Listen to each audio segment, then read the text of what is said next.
எழுதின நோட்ஸும் plus hand notes ரெண்டுமே வச்சு கட் பண்றப்ப அப்படியே எனக்கு வந்து அப்படியே மைண்டுக்குள்ள வந்து அந்த பிக்சர் அப்படியே விரிஞ்ச மாதிரி இருந்தது. சோ இந்த ரெண்டு என்னோட ரைட்டிங்கும் என்னோட ஹேண்ட் அவுட்டும் இல்லனா இந்த நம்ம பண்ணிருப்பேன்றது தெரியும். You have done a amazing job ma'am, அதுல டவுட்டே இல்ல. ஏன்னா உங்க மூளை வந்து அந்த ஹேண்ட் அவுட்ல ரொம்ப கிளியரா தெரியுது. நீங்க எந்த அளவுக்கு அதுல ஒர்க் பண்ணிருக்கீங்கிறது ரொம்ப நல்லா கிளியரா தெரியுது. சப்மிஷனுக்கு என்னன்னு சொல்லி நோட்ஸ் கொடுப்பாங்க. அது எழுதும் போதே ஐயோ இவ்வளவு லாஸ்ட் வீக் ரொம்ப நிறைய கொடுத்துருந்தாங்க.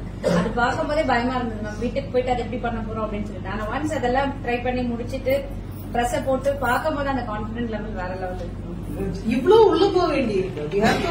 இன்னடே இவ்வளவு விஷயத்தையும் உள்ள போட்டு போனாதான் இது எங்கேயோ இதை சொன்னாங்களே, எங்க சொன்னாங்க, ஓகே கோ பேக் ரெஃபர், இதை தூக்கி இங்க போடு, இந்த ஃபார்முலா இங்க போடு, ஃபைனல் ப்ராடக்ட் என்ன வருது, அப்படிலாம் ரொம்ப யோசிக்க வைக்கிறீங்க. மித்த விஷயமெல்லாம் ரொம்ப கம்மியா தான் யோசனை வருது.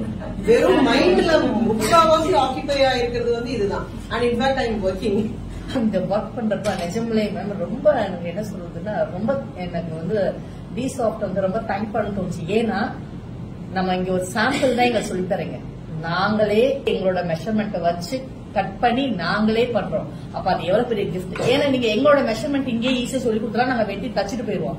ஆனா அது வந்து எங்க மைண்ட்ல நிக்காது. இங்க நீங்க சாம்பிள் சொல்லி தரீங்க, வீட்டுல போய் நாங்களே பண்றோம். அப்ப வந்து அந்த விஷயம் வந்து ரொம்ப ரொம்ப நல்லா இருந்துச்சு. அதாவது என்னன்னா என்னைக்குமே இது மறக்காது. எப்ப எடுத்தாலும் என்னால இது வந்து கிளியரா என்னால பண்ண முடியும் அப்படிங்கிற ஒரு கான்பிடன்ட் கொடுத்தது வந்து பாத்தீங்கன்னா நீங்க கொடுக்குற இந்த ஒர்க் தான். நான் 5 இயர்ஸ் கத்துக்கிட்டதை விட இப்ப இந்த வந்து ஒரு நீங்க ஒரு 8 கிளாஸ் வந்திருப்போமாங்க. அந்த கிளாஸ்ல வந்து நிறைய கத்துக்கிட்டேன் மேம். உண்மையிலே ரொம்ப ஹாப்பியா ஃபீல் ஆகுது மேம். சார் வாவ்ல கரெக்டான ஒரு இடத்துக்கு வந்திருக்கோம் அப்படின்னு சொல்லிட்டு எப்பவுமே தேங்க்யூ மேம்.